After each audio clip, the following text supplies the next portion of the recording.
afternoon. My name is Frank Allgauer. I will be chairing this session, and it's my great pleasure and honor to introduce to you this evening's speaker, namely Dr. Ernst Scholtz from ABB, where he is currently the R&D strategy manager, directly reporting to the Chief Technology Officer. And in this role, he serves a very important purpose, namely he is the link between ABB R&D and corporate development there.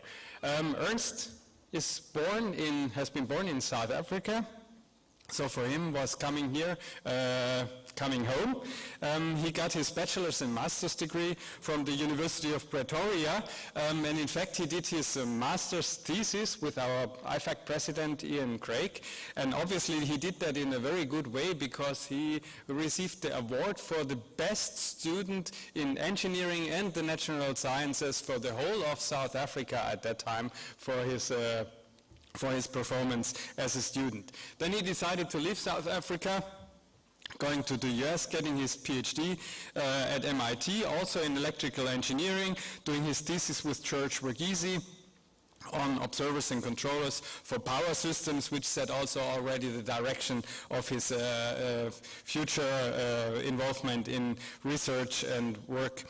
Then right after his PhD, he joined the US Corporate Research Center of ABB in Raleigh, North Carolina, where he was staying for 4 years.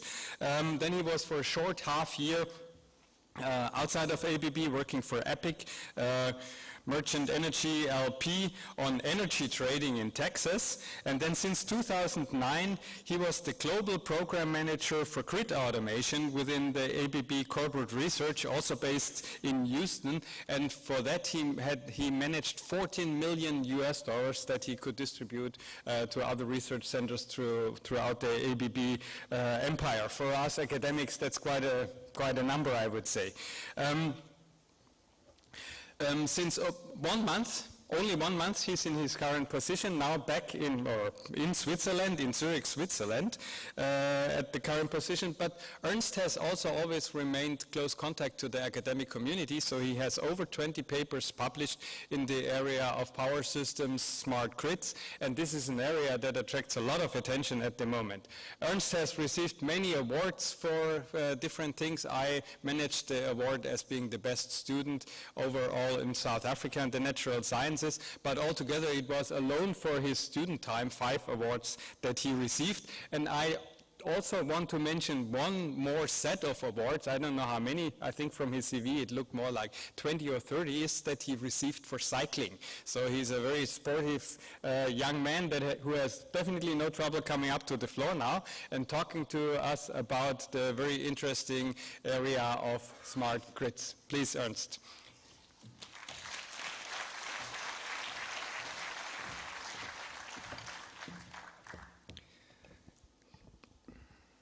Good evening, ladies and gentlemen. Frank, thank you very much for that introduction. I'm not that young anymore, so it's great to be back here in Cape Town, the mother city. I was hoping for a little bit better weather, but it's nothing that a good South African wine can't fix. So today I'm going to be talking about the evolving electrical grid, from slow and passive to fast and active. So the idea here is that I'm not really going to venture down the route of talking about smart grids. I'm going to talk about a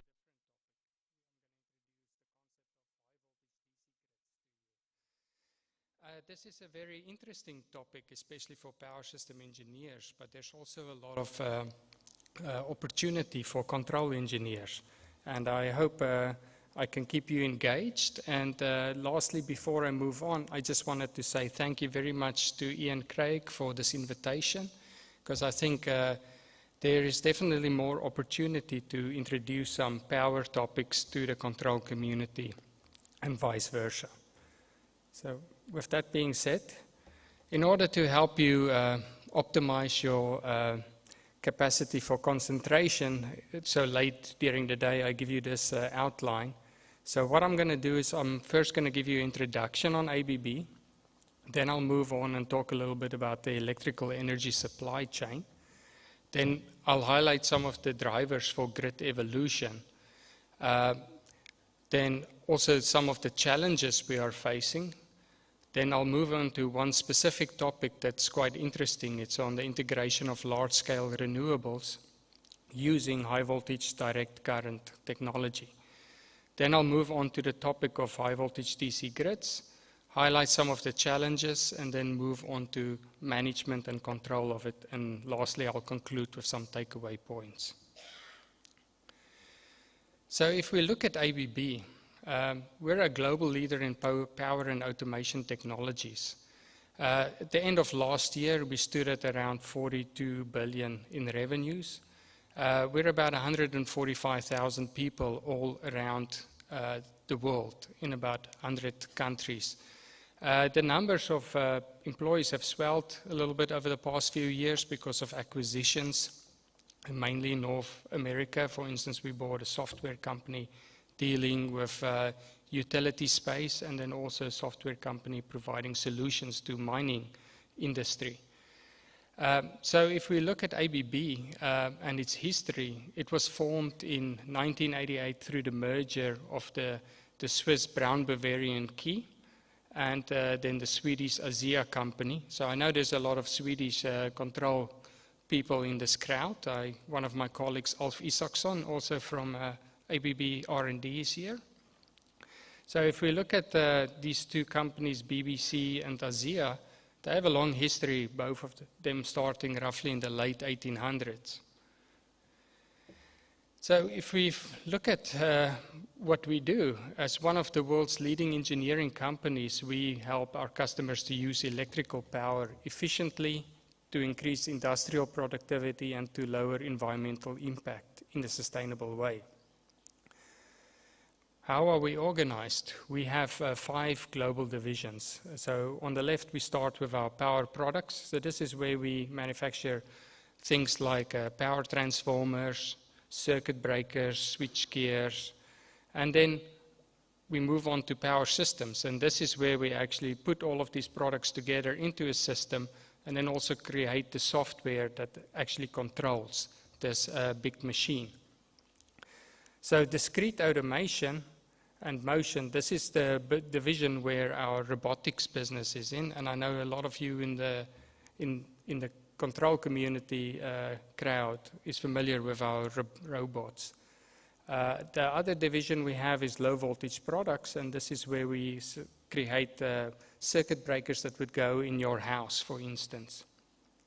Last division is process automation, and this is where we deliver DCS systems to the process industry, and we have various verticals where we deliver, like for instance oil and gas, mining, and even data centers, for instance. So you would find ABB technology all around you. You would find it in mining, you would find it in marine, even subsea. So you'll find it in agriculture, in food and beverage, in rail, you'll find it in renewable energy, and then also in your own homes. So ABB's got a long history of innovations. There's a lot of technology first that we have to our name. Just to highlight a few, turbochargers, for instance, in the 1920s. Then electrical systems for locomotives. That's also one of our main breakthroughs. Gas-insulated switch gears, industrial robots, and then also here ultra-high voltage. And then most recently, we have our invention, Frida, the friendly robot for industrial dual-arm assembly. And there are actually quite a few cool YouTube videos that you can go and look how these robots can work with humans in an assembly line. So how do we stay competitive? Innovation is very important to us. What we have in ABB is 7 corporate research labs, about 8,500 people in R&D in 30 countries at roughly 300 locations. Not all of these 8,500 people are in corporate research. Corporate research is a bit smaller. We're only about 750 people. So the rest of the people are actually doing research and development in the divisions. We annually invest about $1.5 billion, and we cooperate with about 70 universities worldwide. Some of them include MIT and Imperial College. So for completeness sake, I put up this slide. I think some of you in the control community have collaborated already with some of our research centers. But here you can see we have quite a nice geographical footprint. We have a research center in Raleigh, North Carolina, and that's the one that I joined in 2004. Then we have centers in Beijing and Shanghai, then in Bangalore, and then we have a few centers in Europe. For instance, we have a smaller center in Krakow where we do quite innovative piloting, and then the larger centers in Switzerland and Baden-Württemberg, and then in Västerås, where we have a big power lab. So now, after giving you a flavor of what ABB is all about, I'm going to move on to the electrical energy grid. And even though this is a comic, this is not that far from the truth, and I think people like Ian Hiskins can agree with this. It's true that in the developing world, there has been years of underinvestment in the infrastructure itself. So I like this comic because it shows you that anything that we're trying to do is creating a band-aid to keep the system up and running.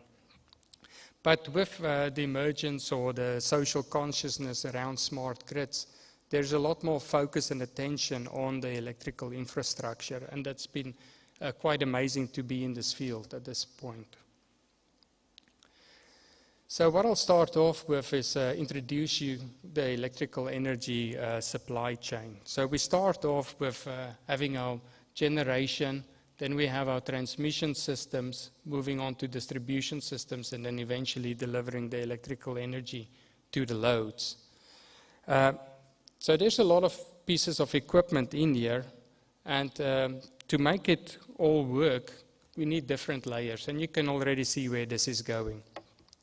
But we need sensors to figure out what is the health of this system. We need actuators then also to act in case we find situations that it's not desired. Interfacing with these actuators and sensors, we have our protection and control layer where we sample and then also take decisions on the millisecond level. Then this interface again with our network management level. So on the protection and control layer, you need to act fast so you don't have all of the information of the complete system. But in order to make sure that you have a consistent picture, these levels of control need to interface with the network management. And this is where we focus on energy management and SCADA, making sure that the system operates economically. Then on top of that, we have the maintenance and service that the utility needs to complete. So it's maybe not real-time or mission-critical, but it still interplays with the network management. For instance, if you have a scheduled line outage, you need to reflect that in your network management system because your network model changed. So as similar with all automation triangles, we have a lot of data at the lower levels and only fewer data going up, but more information rich. And then at the higher levels, we take a few actions and then it propagates downwards. A challenge in power systems, though, is when we talk about data, a lot of the data is actually trapped in the field, so you can't really get it out to the places where you need to make the decisions. So a lot of smart grid effort actually focuses on how do you unlock this data. So if we look at electrification in general, it was voted by the National Academy of Engineering as the #1 invention of the 20th century. So it's a complex machine that you need to operate. And it's always reliability first, and then you focus on the economics. So what is a challenge in operating an electrical system? We don't have energy storage. So electricity can't be stored at will at large scale, so both time and location. So meaning that we need to balance the supply and demand And in order to do that, we manipulate the frequency and the voltage in the grid. So that's all fine and dandy, but what makes this picture even more complicated is nowadays with deregulation, there's this energy market out there. So you have a lot of people actually working or playing around here. So you have low generation and loads interacting with even virtual traders like hedge funds and banks playing in this energy market. So to elaborate a little bit more on this complex landscape that we as technologists in the power community deal with, if we look at the interplay of policy, regulations, and technology, what you can see here is on the left-hand side, if we look at the government, they have some concerns. They're interested in what's happening with the environment and the climate. They also want to make sure that for their people, the quality of life is good. So under some economic constraints, they then come up with their policies that they then feed to their regulatory bodies to make sure that action ensues to try and meet some of their objectives. But then here on the right-hand side, we have various technology options that could be used to try and meet the government's objectives. So for instance, if we talk about like in Europe, there's a lot of focus on having more greener sources in the energy mix. So obviously on the technology side, we have wind and solar technology, but then also we have power delivery technologies like high voltage AC, high voltage DC. So all of these play together to actually try to satisfy the government's objectives. So diving a little bit deeper into the European energy policy. So I think it's not news to anybody that in Europe there's a big drive to have more renewable energy. So the policy played a key role to get to a situation of today, where in Germany we have, when you look at the load, we have between 30 and 80 gigawatts of load. But yet, on the renewable sources, the solar sources is about 36 gigawatt, and these are mainly rooftop solar. And then wind, we're already standing around 34 gigawatts, and this includes offshore wind as well as onshore wind. So the point of this slide is just to say that it's quite important what's happening on the policy landscape in terms of what happens with this grid evolution. So it's not always just a technology push. So if we look at worldwide drivers that would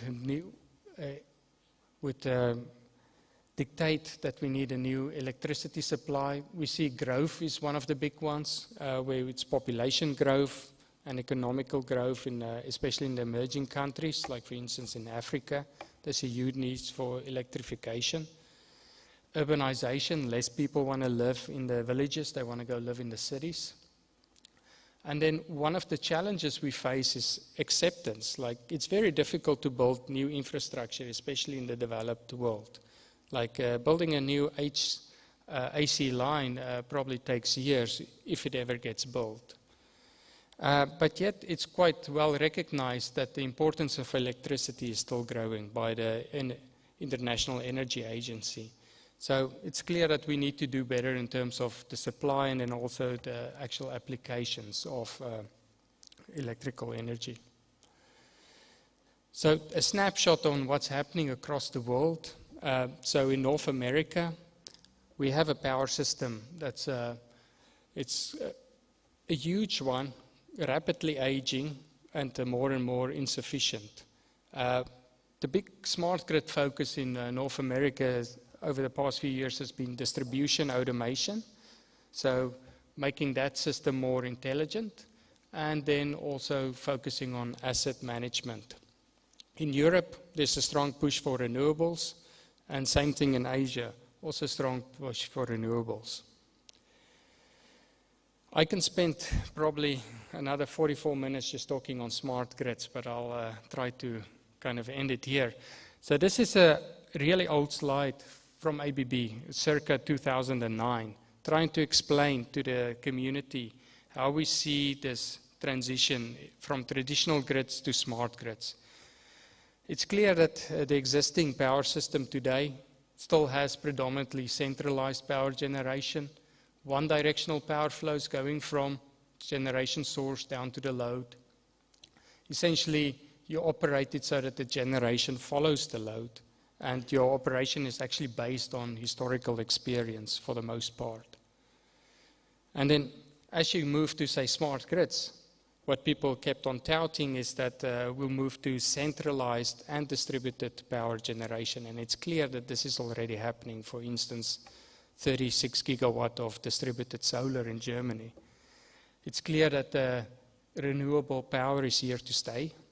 And what we're seeing, because this distributed energy resources is installed in the distribution network and not, say, in the transmission network, these distribution networks were designed very radially. So what you find is that now all of a sudden the flows have reversed. So it was designed for flow going from higher voltages to lower voltages, but now it actually goes back into the transmission system. So it's clear that what we do in the future is going to rely on operation based on more real-time data and more advanced control. So what I'll do next is I'll jump into the integration of large-scale renewables. And if you look at the potential that you can derive from the prime energy sources, like for instance here, the wind potential, it's not located, or the best locations is not where the energy is actually going to be consumed. For instance, here in Europe, you see that's where your load centers are. So with this location mismatch, it's clear that what we're going to need is some longer transmission distances. So currently, if you look at what we have, is you have generation plants built close to your load centers, say your transmission distances, and we can probably argue on what the exact numbers are, whether it's 50 or 200 kilometers, it could be a little bit more. But going forward in the future, if you want to access remote renewables, like for instance solar here in Africa or wind up in the North Sea, then you're going to need much longer transmission distances, and we're talking 1,000 kilometers plus. So we're not the only people coming up with plans and visions like that. There are other organizations echoing the same sentiments. For instance, Friends of the Supergrid, Desert Tech, like bringing solar from the Sahara into Europe. So these visions are nice and dandy, but in the end, there's still a lot of technology that needs to be developed to realize these visions. Talking about renewables, it's inevitable that I bring up this slide. I think this one is quite an old slide used by many people in ABB, elaborating on the variable output nature from these renewable sources. So if you try to use renewable energy in your operations, first and foremost what you're going to try to do is predict what the output is going to be. Quite similar to what you would do with trying to predict what the load is going to be so that you can use it in your planning and your dispatch on a daily basis. But your models are not going to be perfect, so there's always going to be some kind of prediction error. So you can try to create better models, but that's a lot of effort, maybe some effort wasted. Another challenge for operating with renewables is sometimes the wind just disappears, and then what you see is a steep drop in the power. So that's what they call the steep ramp rates. And when you lose that power, you need to bring up another generator to compensate for that. And most generators don't have such steep ramp rates to come up online. And then the last problem is basic intermittency. For instance, if you need power during the day, but the wind only blows at night, then you can't really use this renewable energy for your operations. So in the end, what you do is you still use maybe non-green sources like gas, or less green sources like gas, or maybe even coal. So I already talked a little bit about Germany, but it's quite interesting to take a look at what the German wind and PV supply looks like in August 2012. And you can see that the volatility is quite large already, and apparently it's increasing. I've seen some new figures on this. like last night. So the point here is that the generation profile is more dynamic, and with that, it's clear that we need a more agile energy system. So more agile in the sense that we need to take decisions faster, and we need to be able to act faster as well. So what are some of the technology options in trying to bring renewable energy to the loads? So we have our traditional AC systems.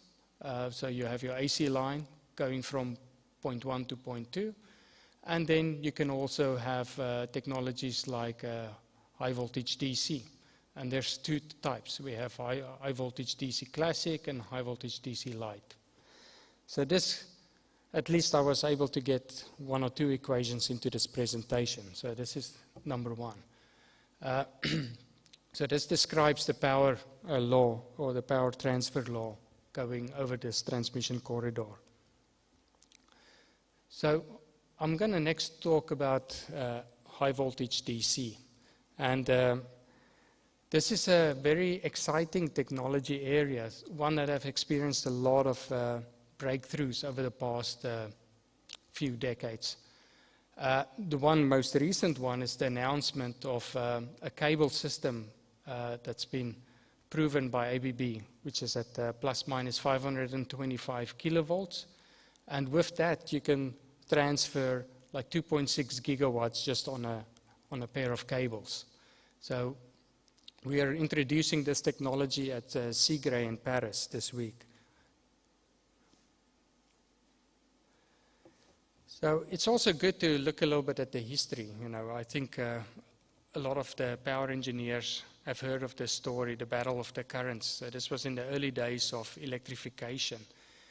The technologists had two competing technologies they needed to decide between, AC or DC. And distilling it down to what are the pros and the cons, the reason why AC won out is because of the ease of voltage transformation using the transformer. And then also, when you look at the waveforms, it's also easier to interrupt any fault current that might happen because you have a zero crossing. So imagine this being a fault current flowing in your system. Once you get to the zero crossing, what you do is you open up the contacts, and then it's an easy break of the circuit.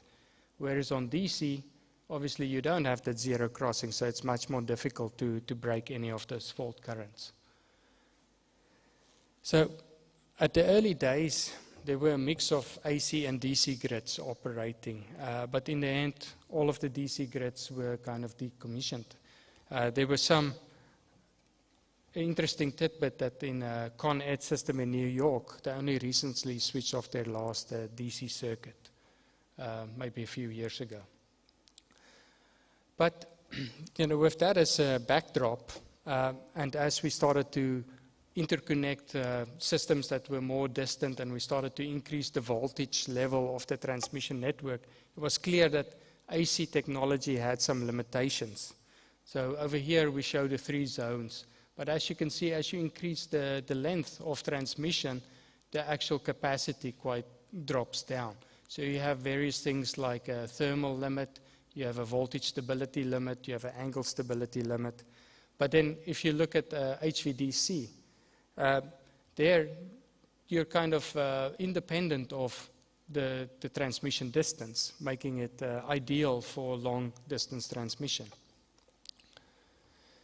So ABB has been in HVDC research for a really long time. So in 1954, we demonstrated the first HVDC link going from mainland Sweden to Gotland. And most recently, this is one of the technology milestones where we do transmission over 2,000 kilometers at 8 gigawatts at 800 kilovolts. So if we take a look at these kinds of HVDC systems, we have 2 classes. We have HVDC Classic, which uses what they call line-commuted converters, and the internal switches for those are thyristors. And then you have HVDC Light, which is what we call voltage source converters, and there we use transistors or IGBTs. Here you can see some of the technology milestones, but up here we show some of the technology breakthroughs in these technologies. So you can see for the classic, innovation kept on going. And the idea was to raise the voltage and then also the capacity. For HVDC light, the main research focus has been on increasing the capacity, but then bringing the losses down. It's still a little bit more lossy than our classic offering, but it still shows a lot of promise. So here I show some of the HVDC projects for ABB. And the main reason for showing this is that just to illustrate that in this neck of the woods, there's also some projects ongoing. So we have a project in Namibia called the Caprivi Link, where we're using the HVDC light technology and the overhead line to transfer or to stabilize two weak grids. And then also we have the upgrade of the Cahora Bassa HVDC link that terminates just outside of Pretoria.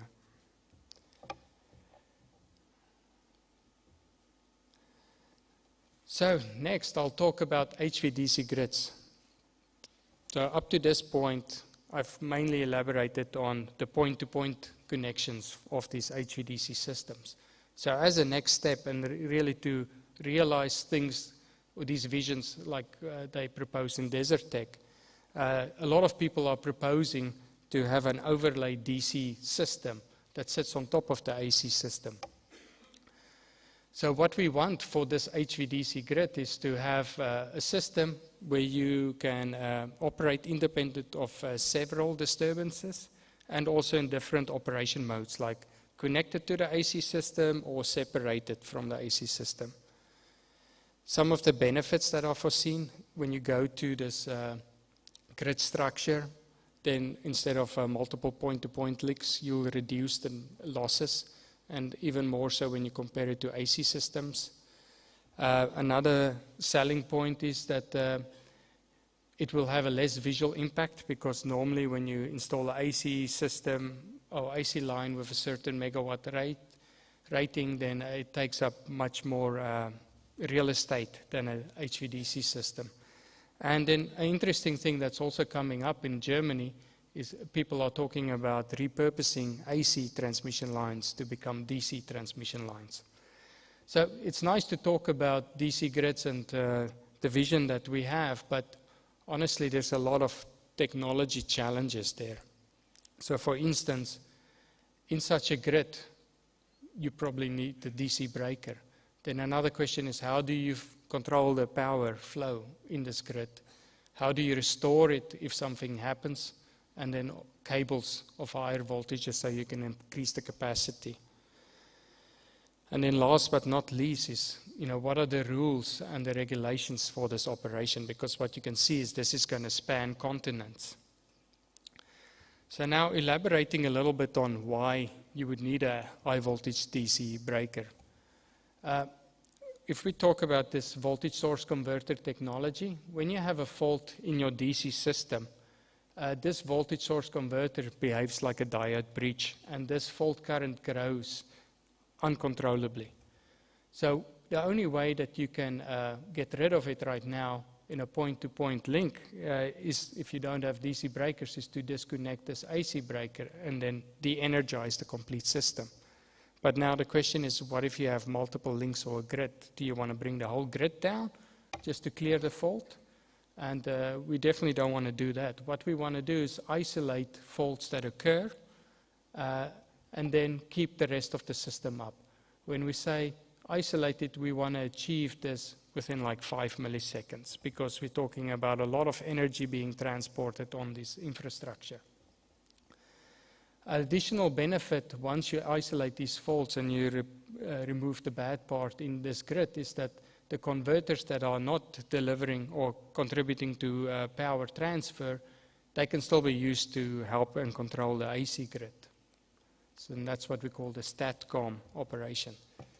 So in 2012, ABB introduced the first hybrid high voltage DC circuit breaker. And I'm not going to walk you through how this operates, but It's hybrid in the sense that it has a power electronics branch, and then it's got a mechanical branch. The mechanical branch is what we need for low losses in normal operation. But then we need the power electronics branch to really help with the fast disconnection. So this innovation was recognized by MIT Technology Review in 2013 as one of the 10 breakthrough technologies. And it actually labeled ABB as one of the 50 disruptive companies in 2013, which is a nice distinction for a company that's been around for over 100 years. So now with establishing that one of the key building blocks for such a grid is available, a question posed to power system control guys like myself is, how would you operate such a grid that's now connected to existing AC infrastructure? And we came up with some of the functionalities that might be needed, and here it's plotted against how fast we would need to act, and then also what would be the geographical extent of the actions you take. And to some of the power system control engineers, you might find a lot of these bubbles over here looks quite similar as what we do in AC systems. And that's true, because what we try to do is map the philosophy from AC grid control to, say, DC system operation. So having talked about DC faults, and the other one that we've worked on here is on DC protection. So in this module, you want to first find out, is there a fault, and then what kind of fault is it? Like, for instance, is it on an overhead line? Then the question is it a permanent or a temporary fault? So if you need to act within 5 milliseconds, that gives you indication that the requirements on this DC protection is quite hard to meet sometimes. On the other extreme, we also need to focus on how do you plan the system and make sure that it can operate with the existing AC infrastructure. And then here's some in the middle. This is where we focus on the economic operation of this grid. So trying to map this to a control structure, we used a hierarchical one, or proposed hierarchical one. And this is what we came up with. So we have our primary level controls, so the converter controls, primary controls, high-level controls, master controls, and then our SCADA energy management system. So what we have here is, I show one AC system over here, another AC there, and a DC system there. So these various control levels focus on different phenomena to control. And I think that unfortunately it's quite difficult to read. But here on the primary controls, this is where we look at milliseconds and local phenomena. Here on the dynamic stability, we're looking at seconds, and this is system-wide phenomena, like even on continental scale. And then schedule tracking and restoration, that's on second to minute, and it's regional and system-wide. And then the economics is more on the minute to hour, and that's also very system-wide. So we proposed this scheme, and we also discussed it with others in the power community. And it was actually accepted 2 years ago at the CIGRE conference in Paris. So it's important that it gains acceptance, because in the end everybody might need to have a similar type of structure to make the whole system interoperable as you go forward. So for the remaining of the talk, I'm going to dive a little bit deeper into dynamic stability and control of dynamics in power grids. So if we look at just a very simple power system, so here I'm showing a hydropower plant. So we have the dam, the water driving the turbine, and the generator creating the electrical power that we deliver to the load. So this describing the behavior of the system, or the dynamic behavior of the system, we use the swing model, which is essentially Newton's second law of motion in rotational format. This is quite an elementary system, just one generator, but now if you start to think about interconnecting more than one generator, then you get to a situation, and I'm using this figure as an analogy, where each cyclist over here is a generator, and then it's connected through chains or the grid. But now, when you think of a chain on a regular bicycle, the chain is quite stiff, but in a power system, these connections are very weak. So one of my colleagues who actually helped me prepare some of these slides, Mats Larsen, he's an expert in corporate research, he says you shouldn't think of chains, you should think more of rubber bands. So you can imagine that as each generator pumps out its power, and you have these kind of weak links, you are going to see a lot more, say, power oscillations between them. So focusing on a generator, like what I wanted to show here is more the stable operation region for each generator. So if you operate with your internal angle for this generator to be less than 90 degrees, then you're in the stable region. So getting back to this stiffness of these springs or this change between different generators, when you operate at a power transfer of roughly there, then that stiffness of that chain you find through the gradient at that point. But obviously, as you move closer to higher power transfer, then this gradient becomes less and less. So the system becomes weaker and weaker, or the interconnections. So now thinking about how do we control power oscillations, and I'm bringing back this familiar slide again. You can see we have various technologies. You have technologies like flexible AC transmission system technologies. Over here we have something called the static VAR compensator, which uses also some kind of semiconductors in it. Series compensation as well, some semiconductors in it, and then some mechanical type of devices like phase shifting transformers, and then also things like high voltage DC, and then also energy storage can be used to control these dynamics. So I will not touch on all of these technology options. I'll just keep on going down the track of elaborating on HVDC.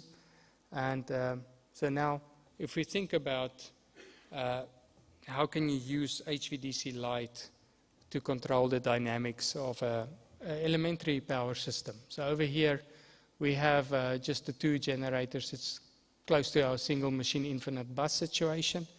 And we have our AC link and our DC link.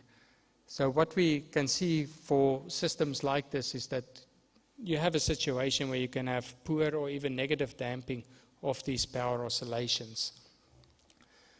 So obviously what you can see here is a situation where you have negative damping and then the system goes unstable. So, but through the use of this HVDC branch over there, you can modulate power much faster, and you can do even active and reactive power. And then through that, you can try to stabilize the system and get back to your stable equilibrium. But now, trying to extend this to more of the grid scenario, we first need to try to understand really what are some of these dynamics that we're dealing with. So we understand the dynamics on the AC side quite well. We know that's our go back.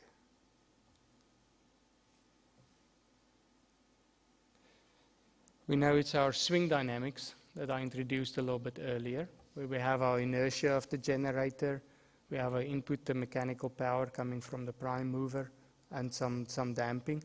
But then on the DC side, what are those dynamics going to look like? So here we're dealing with electromechanical systems, but on the DC side we're dealing with electromagnetic systems. And looking into parameters from the field, it's quite nice to see that we do have a separation in these kind of dynamics. So focusing on the natural frequency for AC systems, for these power oscillations, we're talking sub 1 hertz. But then the dynamics on the DC side, we're talking about 20 to 60 hertz.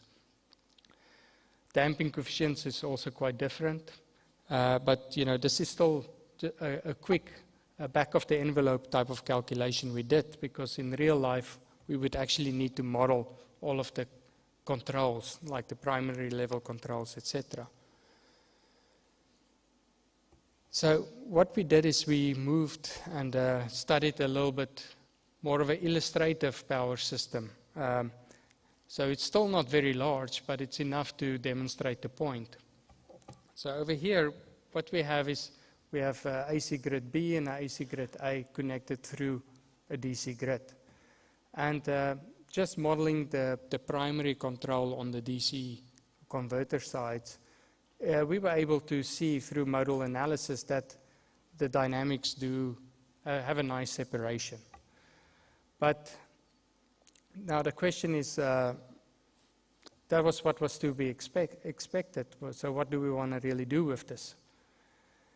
So what we proposed is to, through taking the correct measurements and then also using this idea of power modulation, can we improve the damping in this combined system? And that's what we illustrate here, where we move some of our eigenvalues a little bit further in to increase the damping. And through design, what we get to is a stage where we actually mix the dynamics. So we have mixed AC and DC dynamics, and also this introduced power oscillation damping controller. So the point of this is, and when we look at what this looks like in the time domain, is that a situation where we see we obviously unstable, we can actually use this DC grid to kind of bring these AC systems back to a stable equilibrium. So you can view this DC grid as a powerful actuator for control of AC systems.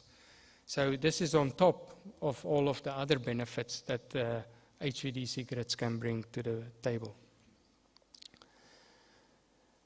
So second to last slide is really to talk a little bit about how we as ABB are moving beyond just theory and trying to put these things into practice. So all of those control functionalities illustrated earlier that's needed to manage this interacting high voltage DC and AC system that was devised in corporate research, we are now demonstrating this in a state-of-the-art hardware in the loop simulation center in Västerås, Sweden. So it's quite clear that ABB is committed to moving beyond just this theory and moving it to practice. And this is very important actually to have this functionality to illustrate how these systems could work, because there's no way that you can really sell this concept to a transmission system operator if you can't convince him first. So something like a technical paper is not going to do the trick.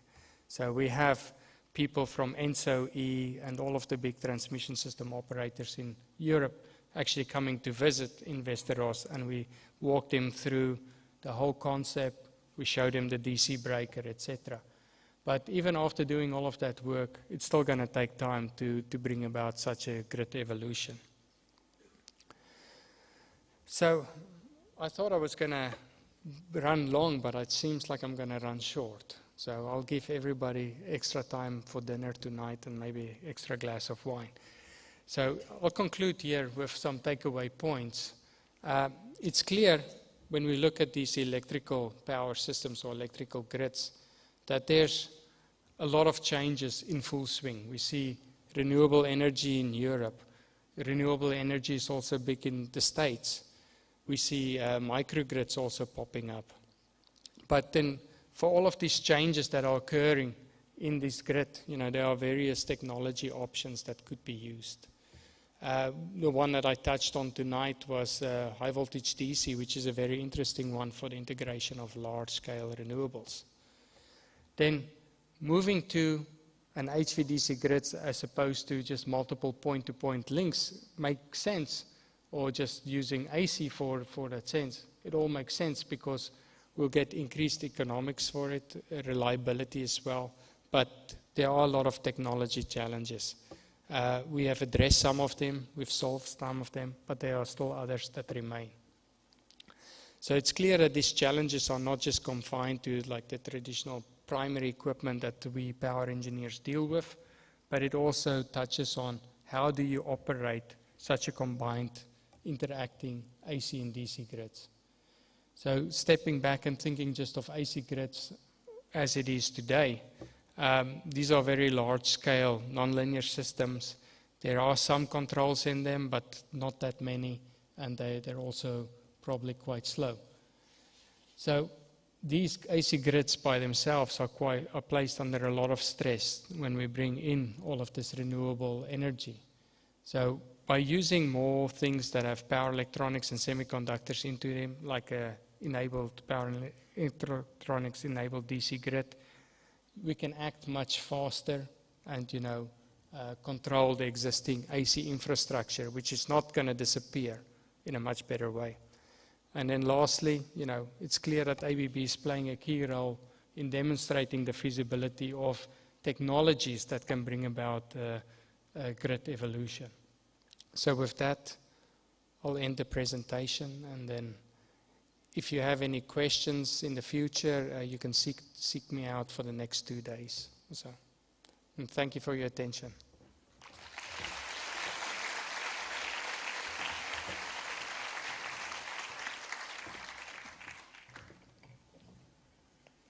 So, thank you very much, Ernst, for this very interesting insight in the future of power distribution, the power grid, and also what challenges and opportunity there are for the control field.